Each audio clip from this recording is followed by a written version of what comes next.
So I think a lot of people wonder how it is that we got into this economic crisis, and certainly everyone knows about the financial meltdown in 2008. But what were the conditions that led to that? I think a lot of people don't realize that even in the 90s, when things were relatively prosperous, middle class standard of living was stagnating. And one of the ways that people got around that was because their housing prices kept going up, so they were able to borrow against it. But at the same time, the prices of food, the prices of rent, the prices of gas, health insurance, everything was going up, and our income was not. So what was happening was we were getting deeper and deeper into debt.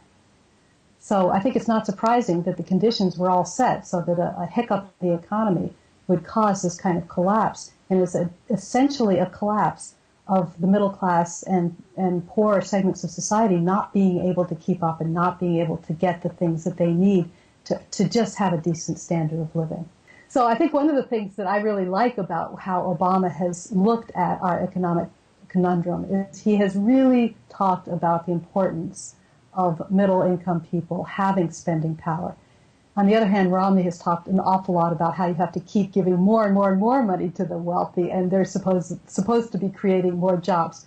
But the truth is businesses aren't going to invest unless there are people to buy their products, and that means middle-income people having some spending money.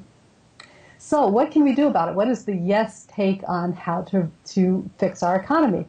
Well, let me give you 4 items very quickly that I think would take us a long way in the right direction. And again, some of them Obama has been pretty good on, others not so much.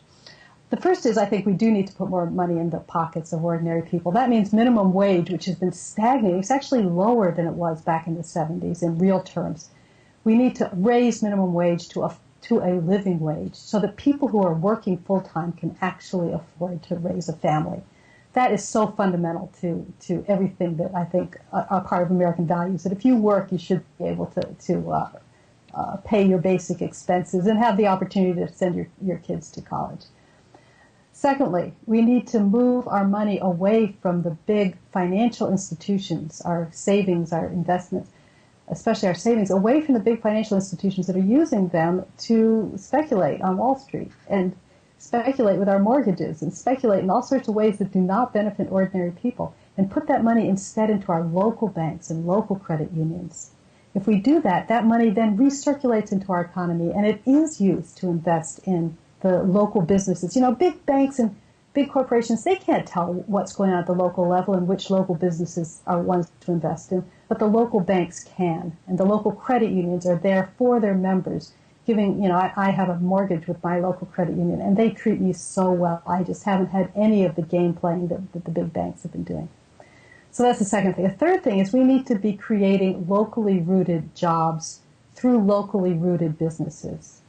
One of the things that we're very excited about at Yes Magazine are worker-owned businesses and cooperatives of all sorts that are founded not so much on how do you maximize the profit, but how do you benefit the people who are working there? How do you benefit the community? How do you benefit the consumers who are using those services?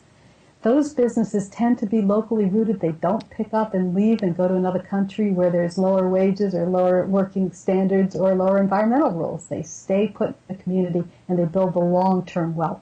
And then the last thing is that I think we need to stop some of these trade deals that, unfortunately, President Obama ran against them, and yet he is still moving them forward, including a new one that will encompass a good part of the Pacific Rim.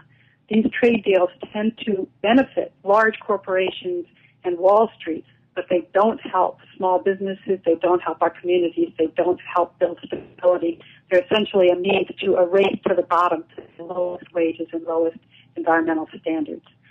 So I think with those changes, we would see some enormous movement forward in restoring our economy. That's even without government money. I think there is a good case to be made for some stimulus in the form of more jobs for all the things that we need in our economy, more roads, more bridges, environmental restoration, research and development in renewable energies, and so forth. All of that, I think, would take us on the route to a much stronger economy.